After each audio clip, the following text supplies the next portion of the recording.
오늘은 정보보호론에서 네트워크 보안 기초이론인데 정보보호론도 이제 분야를 몇 개 나눌 수가 있어요. 근데 이제 그 중에서도 이제 좀 시험 문제 자주 나오는 분야를 앞에 배치하고 시험 문제 적게 나오는 분야를 뒤에 배치했어요. 근데 개요 같은 거 있잖아요. 저는 개요가 맨 마지막에, 왜냐하면 그렇게 중요한 부분이 아니에요. 사실 그 시험 문제 분리로 봤을 때, 그죠? 그래서 이제 네트워크 보안이 가장 처음에 나와서 우리가 이제 기초 이론 할 건데, 기초 이론도 사실은 뭐 이렇게 강의를 다양하게 할 수 있는데, 제가 주의 깊게 보고자 하는 건 뭐냐면 기초 중에서도 이제 꼭 시험 문제 나올 만한 것들, 그런 것들을 이제 싹 정리를 했어요. 그런 거를 이제 보시면 될 것 같아요. 무조건 다 숙지하고 외워야 되는 그런 부분들인 거죠. 하나씩 볼게요. 보면 오늘 이제 기초 부분에서 다룰 거는요, 네트워크 개요나 이제 네트워크 각 계층별 프로토콜, 네트워크 관리 같은 것들인데, 아시겠지만 요거는 컴퓨터 일반의 데이터 통신이랑 겹쳐요. 아시죠? 그러니까 데이터 통신이나 네트워크 관련된 거 잘하면 사실은 20%씩 먹고 들어가는 거예요. 양쪽으로. 합이 40이죠. 그렇게 이해하시면 돼요. 이건 무조건 숙지해야 돼. 이거 여기서 틀리면 안 돼. 라는 개념으로 접근하셔야 돼요. 다른 부분에 어려운 게 많으니까. 사실 이렇게 나중에 보면 아시겠지만 암호학 같은 경우에 이제 어렵게 내고자 마음 먹으면 거기 무조건 틀려요. 틀릴 수밖에 없어. 근데 이런 부분에서 무조건 맞아야 돼요. 어저께도 얘기했잖아요. 실수를 최대한 줄이고 아는 부분은 최대한 맞추자. 라는 게 이제 포인트인 거죠. 여기 보면 이제 OSI 7 레이어에 대한 얘기인데요. OSI 7 레이어가 사용되는 이유는 딱 하나예요. 다양한 네트워크가 있기 때문이다. 그러니까 예를 들어서 이런 건 이제 시험 문제 너무 간단한 거라 시험 문제 나오진 않아요. 예를 들어서 OSI 7 레이어가 사용되는 이유에 대해 설명하시오. OSI 7 레이어가 있는데 TCP/IP로 변환할 수도 있잖아요. 그러니까 7계층을 4계층으로 변환할 수도 있는데 그 둘의 목적은 무엇입니까? 그런 것들은 안 나와요. 너무나 이제 기본적인 내용들인데, 근데 우리가 이제 맥락 차원에서는 알아야 되잖아요. 도대체 OSI 7 레이어가 뭔가? OSI 7 레이어는 이렇게 7개 계층을 갖고 있는 건데요. 그죠? 이렇게 7개 계층을 갖고 있는 건데, 이렇게 7개 계층을 사용하는 이유는, 그러니까 그냥 쉽게 생각하시면 돼요. 한 개 계층이나 두 개 계층만 사용하면 안 돼요? 됩니다. 돼요. 근데 그게 네트워크가 단일일 때, 사용된 네트워크가 소규모, 그러니까 적을 때는 가능한 거예요. 그렇지만 다양한 네트워크를 위해서는 다양한 계층으로서 우리가 연결을 해줘야 되는 거예요. 그래서 7개의 계층 또는 4계층이 있는 거예요. 그렇게 이제 처음에 이해하시면 되고, 그리고 두 번째 중요한 거는 각 계층이 어떤 의미를 갖고 있는지를 다 아셔야 돼요. 이건 진짜 기본 중에 기본인 거예요. 이거는 무조건 숙지하셔야 돼요. 자, 물리 계층은요, 물리적인 연결을 하거나 신호가 전달되는 거예요. 신호가 전달된다는 얘기는 뭐냐면 어차피 쭉 내려오면 1010이거든요. 그리고 실제 전송될 때는 이제 0V 플러스 5V 뭐 그런 식으로 될 거 아니에요. 그런 게 물리 계층인 거예요. 물리 계층이죠. 그리고 데이터 링크 계층은요, 여기서 중요한 건 이제 맥이 맥 주소가 이렇게 있어요. 맥 주소가. 그리고요, 이 맥 주소는요, 정확하게 얘기하면 P2P예요. P2P. P2P가 뭐냐면 우리가 이렇게 소스가 있고 데스티네이션이 이렇게 있잖아요. 그렇죠? 한 번에 이렇게 갈 수 있다, 없다? 없다. 없죠. 한 번에 못 가죠. 뭐가 필요해요? 중간에 노드들이 이렇게 있잖아요. 노드나 호스트들이 이렇게 존재하는 거죠. 맞죠? 이렇게 거쳐서 가는 거잖아요. 거쳐서. 그래서 데이터 링크 계층은 요거를 피어 투 피어라고 부르는 거예요. 요거를 담당해 주는 거예요. 여기를. 됐나요? 그러니까 소스하고 데스티네이션이 있는데, 그러니까 이렇게 소스하고 목적지가 있는데 거기에서 중간에 거쳐가는 노드 또는 호스트들, 그래서 여기에서 여기가 P2P, 여기에서 여기가 P2P, 여기가 여기서 P2P, 여기서 여기가 P2P인 거죠. 됐나요? 요거는 정말 중요한 개념이에요. 이거는 시험 문제 나오기도 해요. 어떻게 나오냐면 지문에 나와요. 지문에. 아니면 요걸 설명하고 어떤 계층에 속하는지를 나타내시오. 그 7개의 계층 딱 주어지면 4계층, 뭐 보기가 4개니까 4개 주어지면 헷갈릴 수 있어요. 이렇게 딱 알아두셔야 되고. 그 다음에 네트워크 계층은요, IP 주소예요. IP 주소. IP 주소가 있어요. IP 주소가 있죠. 얘는 뭐냐면 얘는 엔드 투 엔드예요. 엔드 투 엔드. 근데 이거는요, 엔드 투 엔드이긴 한데 얘는 원 패킷에 대한 거예요. 하나의 패킷에 대한 거. 하나의 패킷에 대한 엔드 투 엔드예요. 다시 얘기하면 여기서 여기까지죠.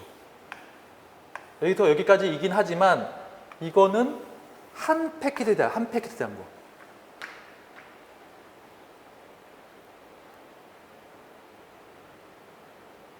되나요? 자, 전송 계층 볼게요. 전송 계층은 포트를 이용하고 있어요. 포트를 이용하고 있죠. 얘도 엔드 투 엔드예요. 근데 얘는요, 한 메시지예요.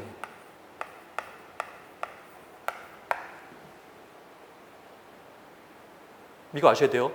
각 계층마다 어떤 메시지나 패킷을 그거를 표현하는 방식이 틀려요.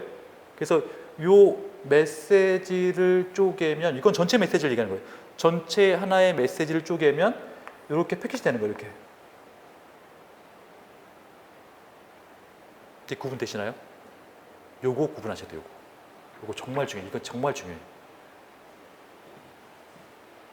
그러니까 이런 기본적인 내용들은 우리가 숙지를 해야 돼. 기초 중에 기초인 거예요, 이게. 그래서 무슨 말인지 아시겠죠? 그리고 5계층, 6계층이 뭔지를 아셔야 돼요. 그러니까 7계층은 되게 쉬워요. 7계층은 응용이기 때문에 HTTP나 아니면 FTP나 아니면 SMTP나 이런 것들이 뭘 하는지를 그냥 아시면 되는 거예요. 어떤 응용 프로토콜이 있고 어떤 서비스를 하고 있고 그런 것들을 우리가 숙지를 해야 돼요. 왜냐하면 저게 이제 일반 지문으로 이렇게 시험 문제 나오거든요. HTTP는 아시죠? FTP도 아시죠? SMTP 아세요?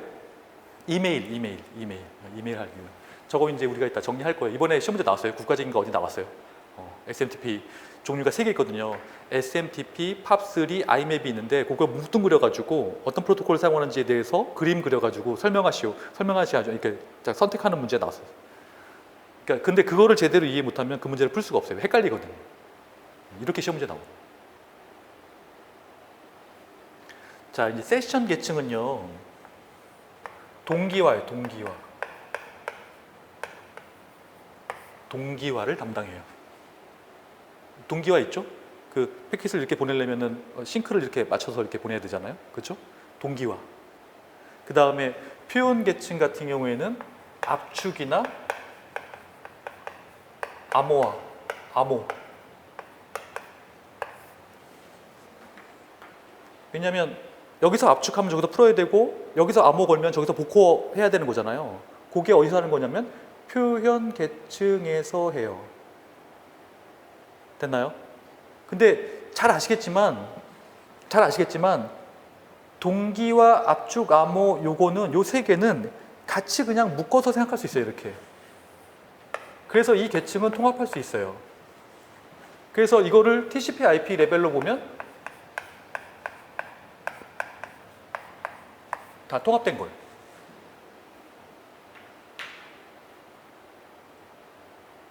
됐죠? 오케이. 이거 싹 정리 한번 하고 됐죠?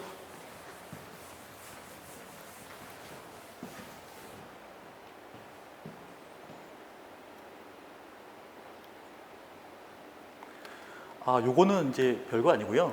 물리 계층, 이제 각 계층에 대해서 설명을 하고 있는 건데, 물리 계층에서는 속도를 기준으로 카테고리를 나눈다라는 거예요.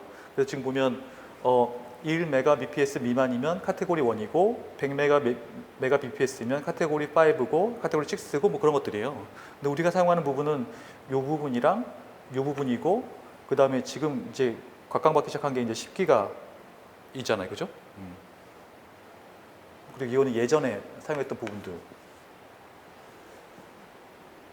거고, 이제 여기서 중요한 포인트는 뭐 이런 것들이에요. 빨간색으로 되어 있는 거 보시면은 여기 이더넷. 이더넷 보시면요. 이제 나중에 우리가 배우겠지만 버스 구조인 거예요.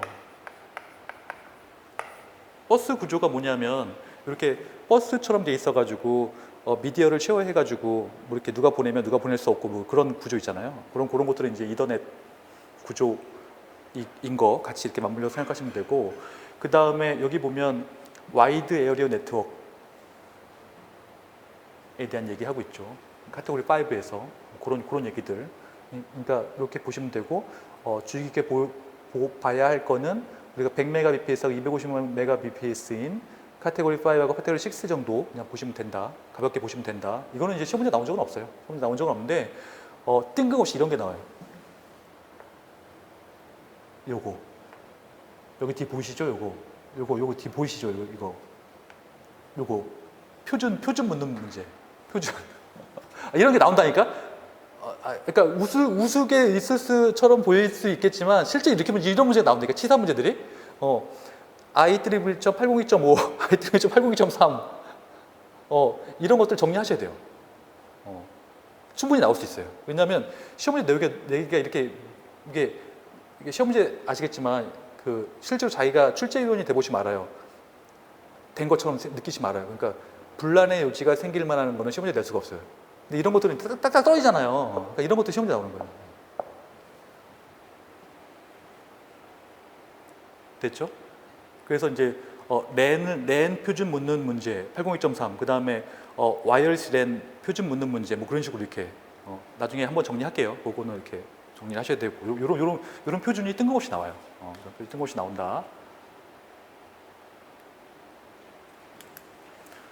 그리고 요것도 시험 문제 나온 적은 없지만 한번 정리는 할게요. 이렇게 보면은 이제 케이블 선에 분류해서 UTP, FTP, STP 있는데, UTP는 비차폐, FTP는 일중차폐, STP는 이중차폐인데, 비차폐는 정기적 영향을 그냥 그대로 받는 걸 얘기하는 거고, 일중차폐는 한 번 막는 거고, 이중차폐는 두 번 막는 거고, 뭐 그런 개념으로 받아들이시면 돼요. 근데 이제 우리가 사용하고 있는 건 이런 거죠.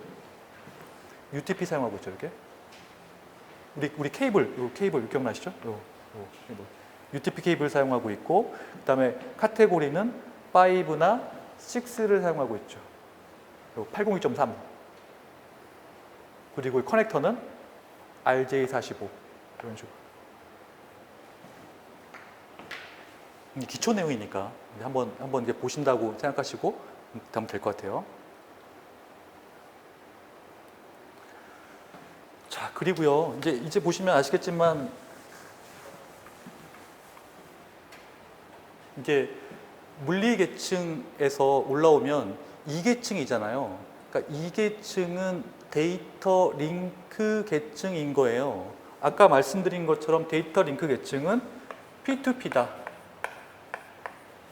포인트 투 포인트가 P2P인 거예요. 줄여서 P2P인 거고, 그 다음에 내가 내 컴퓨터의 맥 주소를 확인하고 싶으면 IP 컴피그, 윈도우즈 같은 경우에는 IP 컴피그를 이용해서 사용하면 된다.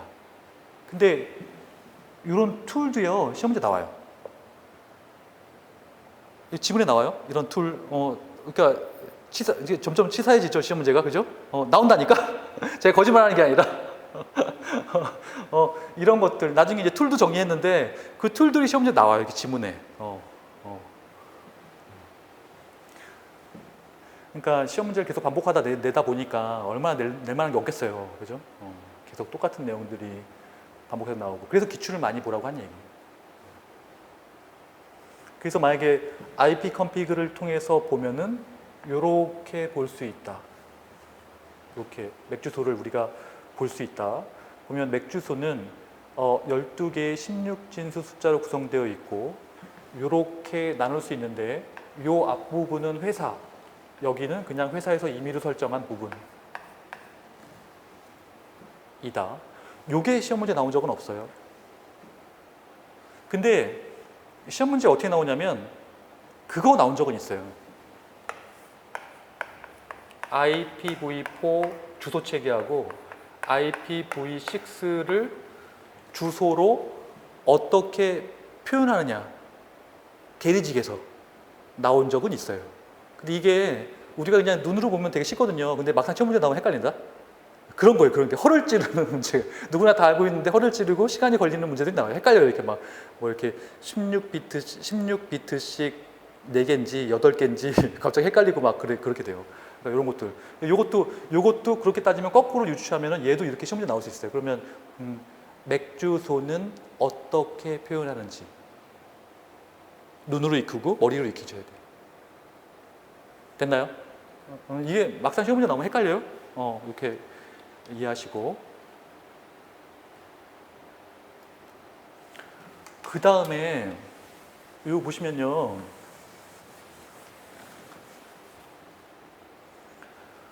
데이터 링크 계층에서 보시면 2계층이라고 되어 있잖아요. 지금 보면 1계층과 2계층을 사용해서 데이터 통신을 하고 있는데 지금 보면 스위치가 이렇게 있어요. 스위치인데요. 정확하게 얘기하면 얘는 L2 스위치예요. L2 스위치. L2 스위치가 뭐냐면요. L2 스위치가 뭐냐면 레이어 정보를 2까지만 보는 거예요. 2계층까지만 보는 거예요. 다시 얘기하면 얘는 맥 정보만 보는 거예요.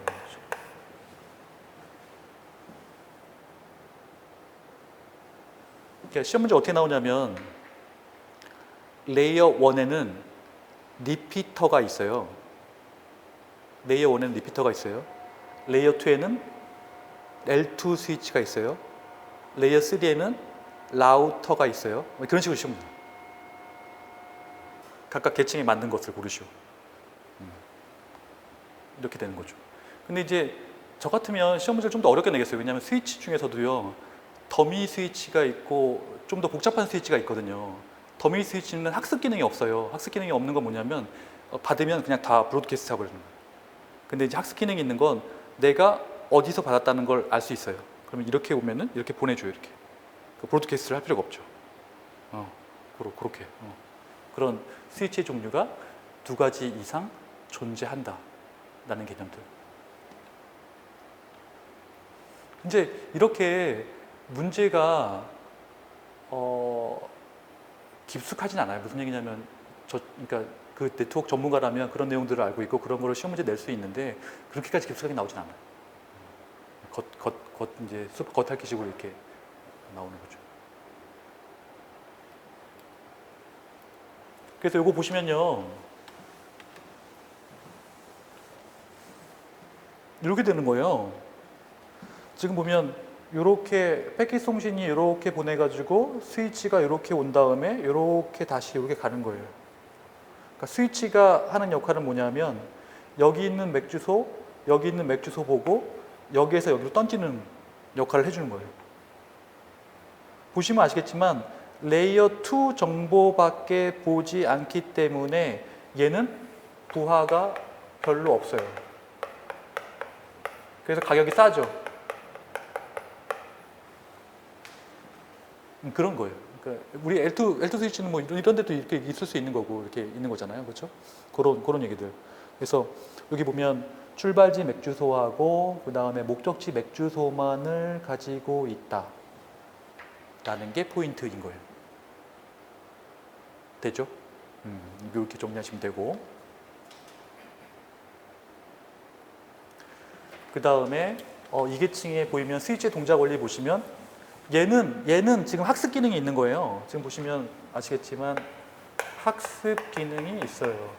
왜 학습 기능이 있냐면 안방, 그러니까 지금 집에다 설치해 놓은 거라고 가정하면요. 안방의 맥 주소를 2번 포트로 하고 작은 방 컴퓨터의 맥 주소를 3번 포트로 하면 예를 들어서 얘가 AA이고 얘가 BB라고 하면 BB가 어디 있는지 알고 있는 거잖아요. 내가 데스티네이션을 BB로 보면 데스티네이션이 BB가 왔어요. 그럼 BB는 3번 포트에 있으니까 3번 포트로 내보내면 되는 거예요. 그리고 데스티네이션이 AA라고 오면요. AA는 지금 2번 포트에 있으니까 2번 포트로 내보내면 되는 거예요. 그러니까 얘는 적어도 학습 기능이 있는 거죠. 근데 우리가 헷갈리지 말아야 하는 건 뭐냐면 데이터 링크 계층은요. 절대 IP 정보를 가지고 있지 않다. 왜냐면 IP 정보 누가 갖고 있다? 라우터가 갖고 있다. 라우터는 레이어 3에 있는 애다. 됐나요? 아까 다시 한번 반복할게요. 레이어 1은 리피터, 레이어 2는 스위치, 레이어 3는 라우터, 레이어 4는 L4 스위치, 레이어 7은 L7 스위치. 근데 그러니까 L4 스위치, L7 스위치는 시험 문제 안 나와요. 왜냐하면 이거 너무 지금 현업에서 쓰는 내용들이라 여기까지 깊숙이 다루진 않더라고요. 근데 그것도 이제 복걸복인 게 그러니까 출제자가 누구냐에 따라서 시험 문제가 바뀌기도 해요. 그러니까 현업에 있으신 분들이 이제 나오면 갑자기 뜬금없이 그런 문제가 나올 가능성도 다분히 존재하는 거고, 그냥 연구실에만 계셨던 교수님들이 나오면 정말 뜬금없는 수학 문제, 암무학에서 수학 문제 나오기도 하고 그런 거예요. 그러니까 시험 문제 받으면 너무 당황할 필요 없어요. 모르는 거 그냥 찍으면 돼. 그런 거죠. 자, 볼까요? 네트워크 3계층 보시면요. 네트워크 계층이죠. 3계층. 요거 엔드 투 엔드죠? 보시면 여기 엔드 투 엔드. 엔드 투 엔드라고 제가 말씀드렸고, 얘는 원 패킷에 대한 거. 원 패킷에 대한 거라고 이제 말씀드렸어요. 그죠? 여기 보면 라우팅이 이렇게 있는데요. 라우팅이 뭐냐면 이런 거예요. 우리가 아셔야 되는 게 뭐냐면 네트워크는 메시처럼 그릴 수가 있어요. 무슨 얘기냐면 우리가 보면 네트워크를 여기서 보면 이렇게 돼 있는 것처럼 보이잖아요.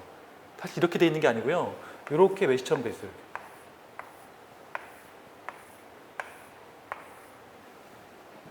그래서 첫 패킷이 이렇게 갈 수도 있어요. 두 번째 패킷은 이렇게 갈 수도 있어요. 매번 바꿀 수 있다는 거죠. 그거를 결정해주고 최적으로 만들어주는 게 라우팅인 거예요. 라우팅. 그래서 얘기했잖아요. 원 메시지를 갖고 있어요. 그리고 그거를 패킷 단위로 쪼개가지고 패킷을 이렇게 보내주는 거예요. 자, 그리고요.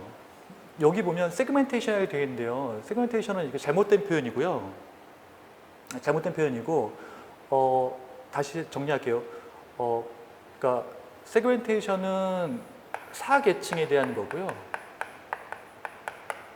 TCP 세그멘테이션이에요. 이렇게 정리하세요. TCP 세그멘테이션. TCP 세그멘테이션이 뭐냐면 어차피 우리가 네트워크에서 보낼 수 있는 패킷의 사이즈가 밑에 하단으로 갔을 때 1500바이트를 넘을 수가 없기 때문에 만약에 100메가라면 1500 단위로 쪼개야 된다라는 개념인 거예요. 근데 TCP에서는 그게 가능해요. 그렇지만 UDP에서는 가능하지 않거든요. UDP에서 누가 쪼개냐면 IP 단으로 내려와서 쪼개요. 그러면 얘는 여기서 하는 건요. 여기서 하는 건 프래그멘테이션.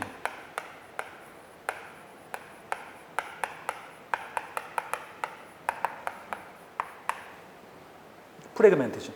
FRAGMENTATION.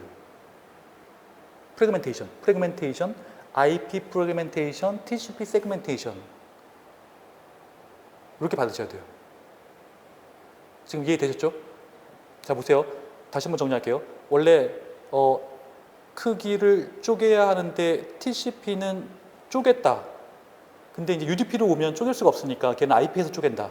그거는 IP 프래그멘테이션이다. 됐나요? 그래서 용어가 좀 잘못 나와 있어요.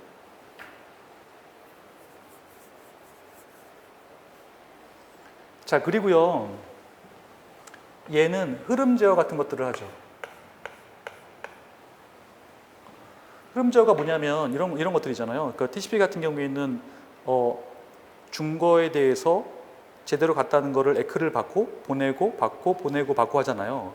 그리고 이제 보내기 윈도우 같은 게 있어가지고 윈도우 크기에 따라서 이렇게 패킷을 보내고 이런 것들을 하거든요. 흐름 제어 같은 것들을 하거든요. UDP는 그런 거 없이 그냥 쭉 보내지만 이제 속도에서 이제 좋은 느낌을 가지고 있는 거고 뭐 그런 식으로 가능하다라는 거고. 그래서 지금 보면 IPv4는 이렇게 표현할 수 있다.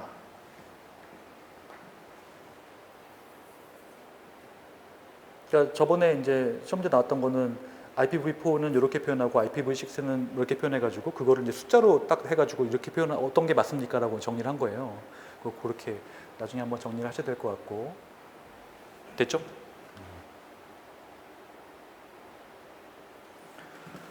자, 그 다음에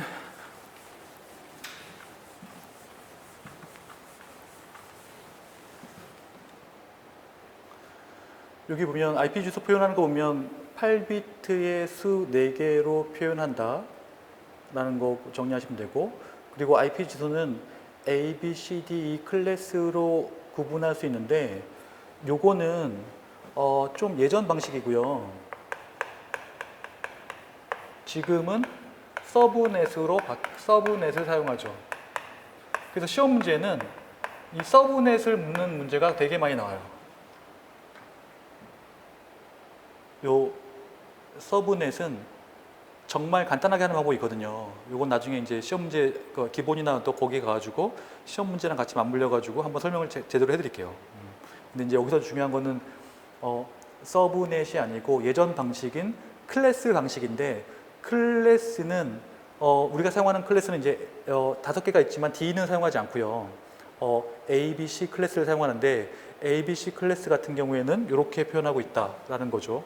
그래서 이런 것도 시험 문제가 좀 엉뚱해서 좀 이렇게 나이 드신 분들이 시험 문제를 출제하게 되면요, 이런 문제가 나올 수도 있어요. 그래서 모른다는 얘기예요. 이게 최신 추세를 반영하진 않아요, 항상 문제들이. 그래서 보시면은 A 클래스 보면 네트워크 주소, 그다음에 호스트 주소, 그다음 네트워크 주소, 호스트 주소 이렇게 돼 있잖아요. 뭐 외우기도 쉽죠. 근데 이거 그러니까 네트워크 주소하고 호스트 주소는 뭐냐면, 네트워크 주소는 해당 네트워크가 가지고 있는 고유의 주소를 얘기하고 있는 거예요. 예를 들어서 이제 서울대 네트워크면 서울대 네트워크인 거죠. 그리고 그 안에 이제 호스트들은 자유롭게 할당해서 사용할 수 있는 거고, 마찬가지 서울대, 숭실대, 그다음 그 밑에 있는 것들 이렇게 보시면 되는 거예요.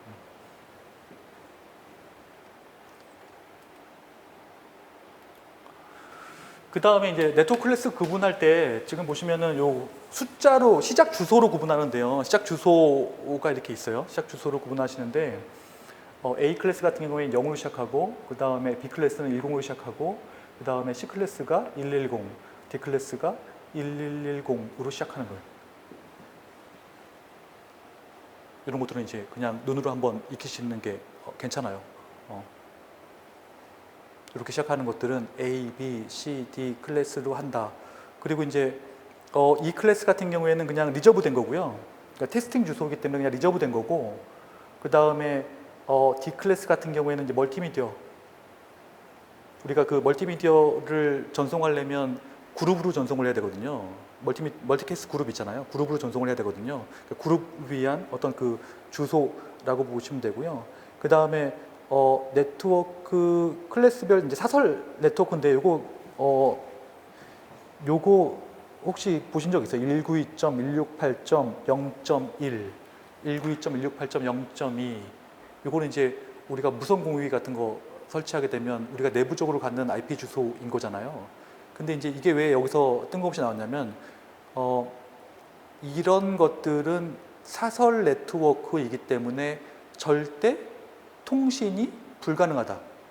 그러니까 로컬에서는 가능해요. 로컬에서는 자기들끼리는 가능하지만 이 주소를 갖고 외부랑 통신을 할 수는 없다라는 거예요. 그렇죠?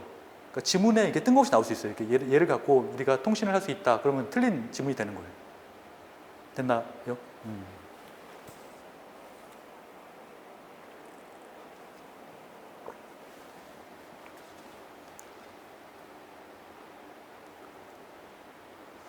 됐고,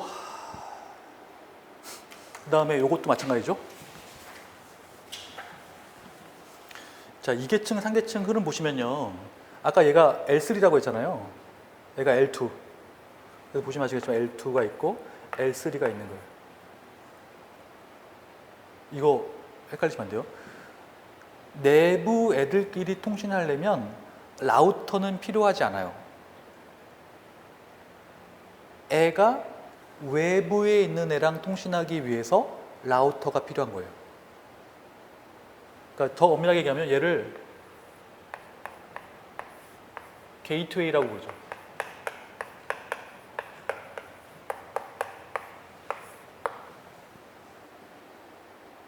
그래서 이렇게 던지는 거예요. 그러니까 만약에 여기서 봤을 때, 그 내 네트워크에 있는 IP가 아니면 어딘가로 던져야 되잖아요. 그게 그 역할을, 그 무는 역할을 해주는 게 게이트웨이인 거예요. 여기 부분이 게이트웨이인 거죠. 요게 요렇게 차단돼 버리면은 얘는 로컬 네트워크만 가능한 거예요. 실제로 로컬 네트워크도 많이 사용돼요. 왜냐하면 그 큰 프로젝트 할 때 비밀 유지를 위해 가지고 로컬 네트워크만 구성해 가지고 딱 하고 어떤 특수한 사람 그 모든 거를 총괄하는 사람만 이제 인터넷 되게끔 해가지고 그렇게 하는 그걸 딱 막아버리면 돼요. 이렇게 막아버려. 이거 딱 열면 외부랑 통신할 수 있는 구조인 거죠.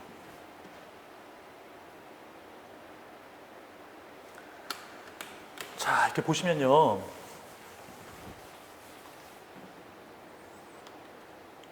이게 나가는 거예요. 지금 이렇게 보낸다고 할 때 이렇게 보내고 L2는 레이어 2까지만, 그리고 L3는 레이어 3까지 보고 보내는 거예요. 이런 식으로. 어디 정보까지 보고 보낼 거냐는 거. 어디 정보까지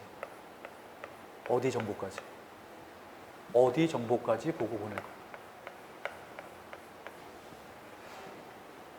야, 이거 조금만 더 나가면, 이거를 더 보면요, L4 스위치가 있고요. 좀 더 보면요, L7 스위치가 있어요. 이렇게. 그러니까 레이어 7 정보까지 보는 거고, 레이어 4 정보까지 보는 거예요. 포트 정보. 얘는 레이어 7은 페이로드 정보까지 보는 거예요. 이렇게 돼버리면 뭐가 문제가 되냐면, 부하가 되게 커요. 정보를 다 봐야 되니까. 그리고 비용도 증가하죠. 이 스위치 한 2, 3천만 원씩 해요. 그런 얘기들. 그렇지만 우리는 운 좋게도 시험 문제가 아직 여기 나온 적은 없다. 근데 이렇게 나올 수는 있어요. 이렇게. 어떻게 나올 수 있냐면 컴퓨터 구조에 가보면 이제 클러스터링이라는 개념이거든요. 클러스터링이 뭐냐면 원래 이렇게 비싼 1억, 2억짜리 서버를 사용할 수 없으니까 컴퓨터를 이제 저사양 PC들을 이렇게 모아가지고 고성능 PC를 만드는 게 있거든요. 근데 거기에 들어가는 스위치가 뭐냐면 L4 스위치예요. 부하 분산해주는. 이거는 지금 네이버나 그런 데 다 갖고 있어요. L4 스위치 이렇게. 그러니까 클라이언트 요청들이 있으면 서버에 누구에게 어떤 요청을 보내고 어떻게 받을 것인지 같은 것들을 해주는 거죠. 그리고 이거는 빅데이터 같은 경우에도 사용되고, 내부적으로는 굉장히 많이 그 클라우드 컴퓨팅 같은 데도 사용되고. 제 느낌에는 언젠간 한번 시험 문제 나오지 않을까 싶습니다. 왜냐면 이제 이거는 예전에는 한 5년 전, 6년, 10년 전에는 뭐 이렇게 초창기였지만 지금은 이제 누구라도 사용하고 있는 개념인 거잖아요. 그렇죠? 그런 개념들 정리하시면 될 것 같아요. 됐죠?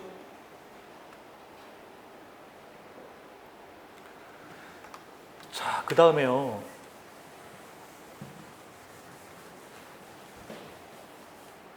이거는 이제 네트워크 계층의 패킷 전달 구조를 보여주고 있는 건데, 일단 2계층, 3계층의 이제 패킷의 흐름 예를 보여주고 있는 건데, 요 그림을 대상으로 하고 있어요. 요 그림을 대상으로 하고 있는데, 지금 보면 요 IP를 보셔야 돼요. 소스 IP, 얘가 지금 소스인데, 요 소스 IP는 172.16.0.100이에요. 이렇게. 그리고 게이트웨이는 여긴데요. 172.16.0.1이에요. 이렇게. 그리고요, 여기 맥 주소는요, AA예요. 여기 나와 있죠? 그리고 라우터 랜 쪽 포트의 맥 주소는, 게이트웨이 맥 주소는 BB, 여기 BB.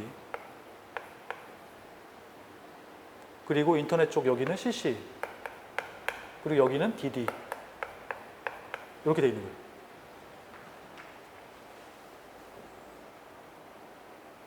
그러니까 이렇게 되어 있는 상황에서 패킷의 어떤 그 내부 구조는, 헤더는 어떻게 바뀌는지가 포인트예요. 근데 이거는요, 저 같으면 이런 거 시험 문제 내겠어요. 왜냐하면 원리를 모르면 이 패키지 헤더를 그릴 수가 없어요. 지금 어떻게 바뀌는지를 알아야 되는데 어떻게 바뀌냐면 이렇게 바뀌어요. 이렇게 바뀌는데 자 보세요. 지금 보면 소스 IP, 목적지 IP, 그 다음에 소스 맥, 목적지 맥, 뭐 이런 식으로 되거든요. 이게 기본적으로 돼 있잖아요. 그래서 보시면 아시겠지만 맨 처음에는 출발지 IP 적혀 있죠. 그리고 출발지 맥 이렇게 적혀 있어요. 그리고 목적지 IP가 주어지죠. 목적지 IP는 의미 없어요. 그냥 먼 데 있는 거니까. 그냥 우리가 그냥 쉽게 생각하기에는 네이버라고 합시다. 네이버 IP예요. 네이버 IP가 적혀 있어요. 그러면 내가 목적지 맥을 적어야 하는데 목적지 맥은요. 아까 말씀드린 것처럼 P2P예요. 그러니까 원격 맥이 필요한 게 아니라 내 바로 다음에 있는 노드에 내 바로 다음에 있는 호스트에 내 바로 다음에 있는 게이트웨이에 맥이 필요한 거예요. 맞나요? 그러니까 그 맥이 BB가 되는 거죠. 게이트웨이 맥이 필요한 거잖아요. 내가 A를 갖고 있고 내가 가야 되는 곳은 BB니까 BB의 맥이 필요한 거죠. 게이트웨이까지 나가야 그 상대방 쪽으로 쭉 나갈 수 있으니까. 맞나요? 그 다음에 라우터에서는 이걸 이제 벗겨내죠. 이걸 벗겨내가지고 이거를 없애고 이걸 없애죠. 라우터에서는 이제 상계층으로 가는 거니까 이 정보를 봐야 되니까 이 정보를 없애버리고 패킷을 이렇게 없애는 거죠. 이렇게 패킷을 이렇게 헤더를 까고 위로 올린 다음에 요 정보를 보고 다시 밑에 통신을 하기 위해서 밑에 붙여야겠죠. 왜냐하면 또 상대편 쪽으로 보내야 되니까 그 다음 노드로 보내야 되니까. 그래서 그 다음 노드에 대한 정보가 여기 나오는 거예요. 여기 보면 CCDD가 되는 거죠. 아까 그 그림 기억나시죠? CCDD가 되는 거예요. 노드로. 보세요. 얘하고 얘는 안 바뀌어요. 얘하고 얘는 절대 바뀔 수 없어요. 얘하고 얘는 바뀔 수 없다. 얘가 계속 바뀐다. 어떻게 바뀌어요? 노드 태 노드로. 그러니까 왜 제가 시험 문제 내기 좋다고 했냐면 이런 것들이 이제 시험 문제 나오면은 사실 이 원리를 제대로 이해해야 풀 수 있는 거잖아요. 그렇죠? 저 같으면 이제 이런 문제를 내겠다는 거고. 그러니까 여기에서 뜬금없지만 공격 포인트가 하나 있을 수 있어요. 공격 포인트가 뭐냐면 여기서 만약에 소스하고 IP를 같게 해버리면 어떻게 될까요? 소스하고 IP를 같게 해버리면 보세요. 내가 200.1.1.20에서 요 패킷을 받았어요. 그래서 이제 리턴 하려고 봤더니 소스 IP가 200.1.1.20이에요. 그러면 핑퐁 효과가 일어나는 거예요. 자기 스스로 왔다 갔다 해요. 이게 소스하고 데스티네이션이 같은 어택을 랜드 어택이라고 해요. 랜드 어택.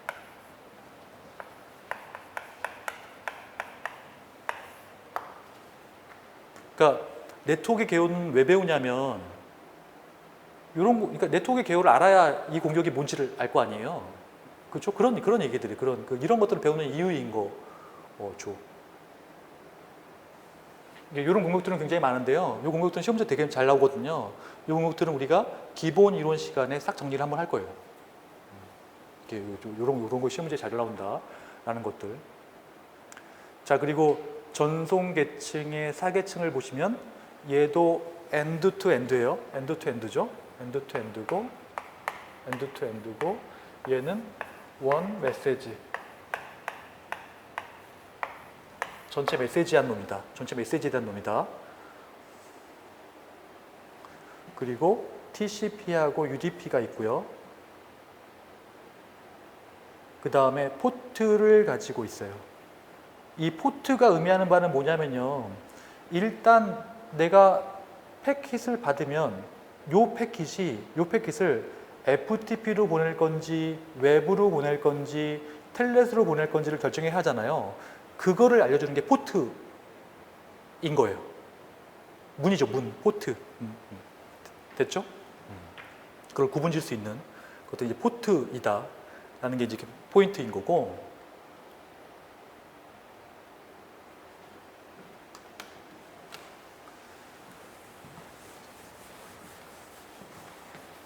그 다음에 이제 보시면은 포트 정보에 대한 얘기인데 전송 계층의 4계층인데 포트 정보에 대한 것들이고 0번부터 65,535번까지 포트가 존재하고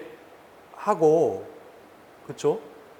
여기 보면 출발지 포트, 목적지 포트인 거잖아요. 그래서 L4 스위치는요. 요 포트 정보를 이용해 가지고 부하 분산을 해주는 거예요. 그거는 우리가 기본이나 심화 시간에 다시 한번 언급을 할게요. 그렇게 정리하시면 되고. 그래서 내가 상대방의 목적지를 보려면 내가 HTTP를 하고 싶으면 80번 목적지 포트가 80번이 되는 거고요. 그리고 소스는 임의로 정해져요. 3000번대 이상에서 임의로 정해진다. 라는 게 포인트예요. 이렇게 정리하시면 될 것 같아요. 보시면 아시겠지만 1025 있고 1025부터 이렇게 있는데 밑에 있는 것들이 이제 딱 그러니까 다 정해진 것들이거든요. 1025 밑에 있는 애들이 다 정해진 애들인데 뭐 20번, 21번, 25번, 23번 뭐 그런 것들 다 정해져 있거든요. 근데 그거 다 외우셔야 돼요. 시험 문제 정말 잘 나와요. 얘기했잖아요. 누가 봐도 명확한 거 시험 문제 잘 나온다니까? 이거는 논란의 여지가 없잖아. 이 번호를 아느냐 모르느냐이니까. 무슨 말인지 아시겠죠? 이거 이제 좀 이따 좀 10분 쉬었다가 그 포트가 어떤 것들이 있는지 뭘 외워야 되는지 제가 정리를 해드릴게요. 네, 수고하셨습니다.